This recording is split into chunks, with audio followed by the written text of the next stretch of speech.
Galbraith Lake Campground is located just north of Atigun Pass. So it's a great resting spot from when you go in between Coldfoot and Dead Horse. It's nestled into the foothills of the Brooks Range, and it's just incredibly beautiful. I'm here all by myself. I'm glad I stopped here. It's not cold. It's probably about 45 degrees. I bet this is just absolutely stunning when everything has bloomed. It's still kind of early in the season, so not a lot of flowers or leaves on the bushes. There's supposed to be a ton of wildlife around here. Bears, wolves, fox, caribou come through here when they're migrating. This is on BLM land, so 14-day camping limit.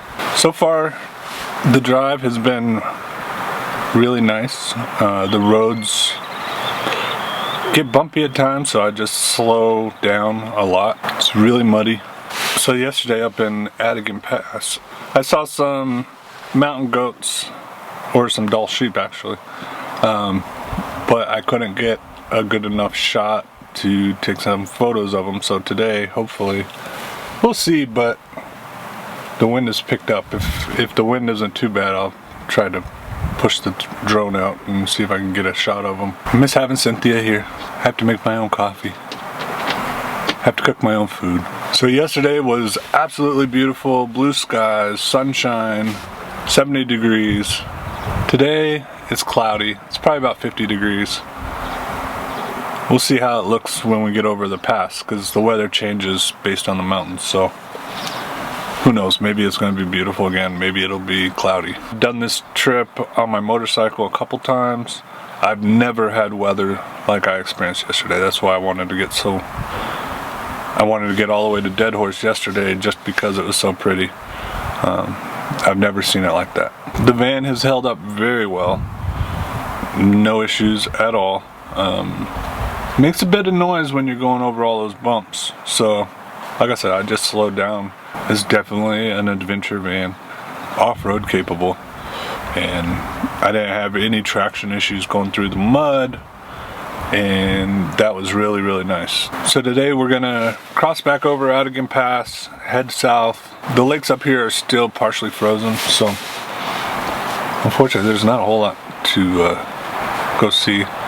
We hiked a little bit further up, me and Ember, and just for a walk. She's been cooped up in the van the whole time, so she enjoyed it.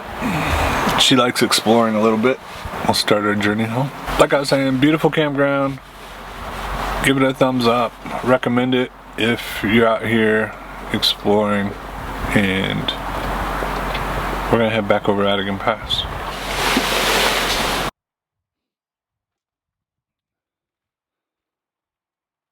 So if you're wondering why I use this sleeping bag, Ember has a habit of jumping up on passenger seats, and she likes to be a co-pilot. So I put this sleeping bag on, and it keeps her off it 100% because she doesn't like that it's slippery. So it worked really well.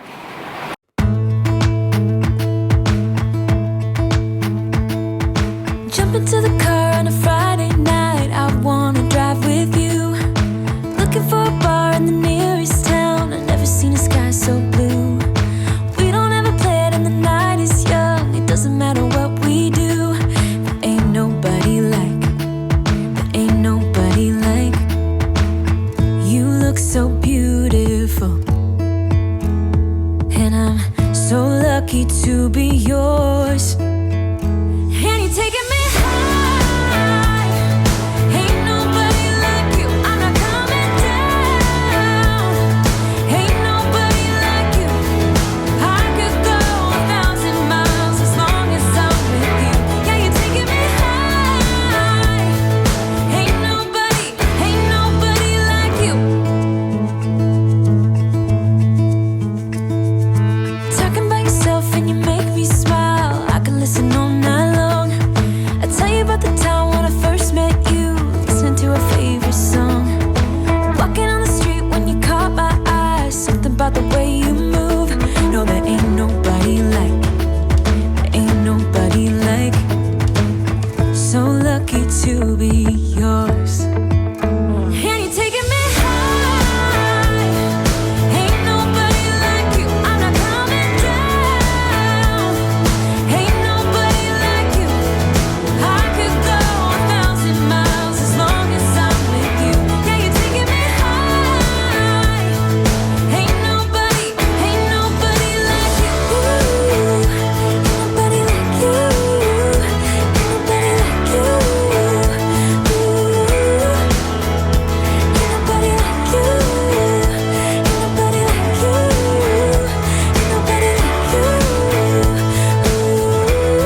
so blue.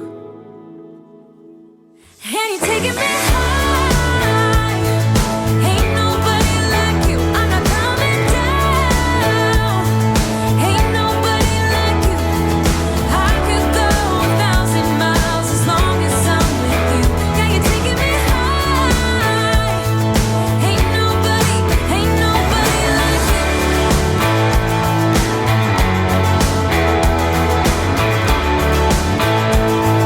Ain't nobody like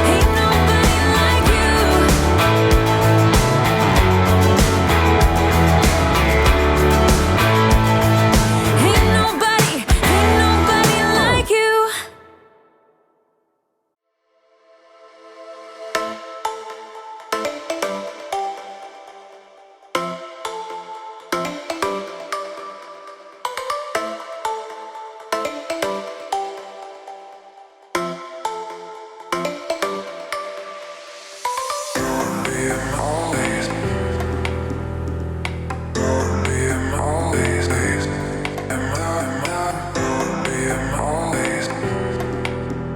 So I'm back in Coldfoot.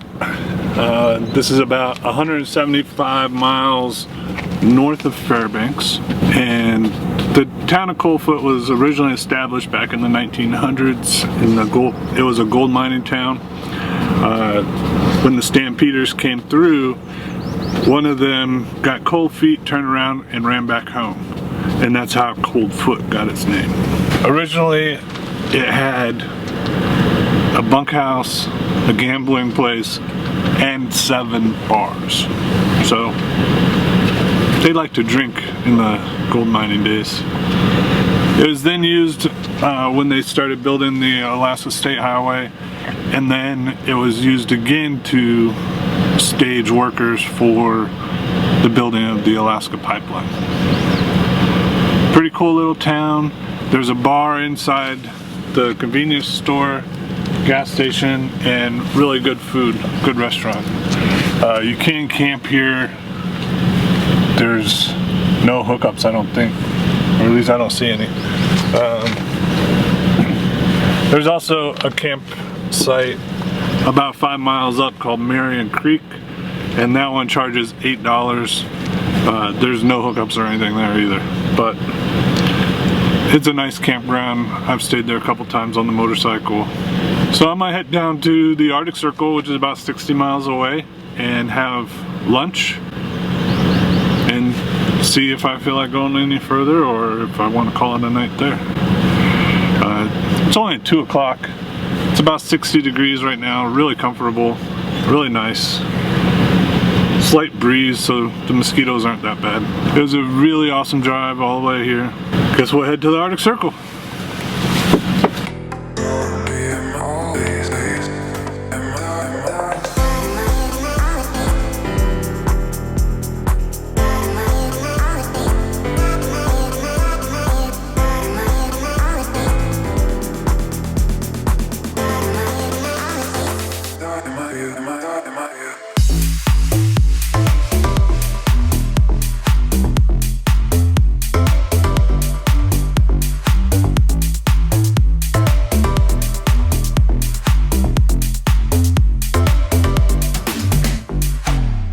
Back at the Arctic Circle, just had some lunch and getting ready to head further south to the Yukon River.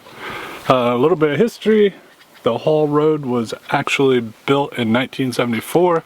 It didn't open to the public until 1994.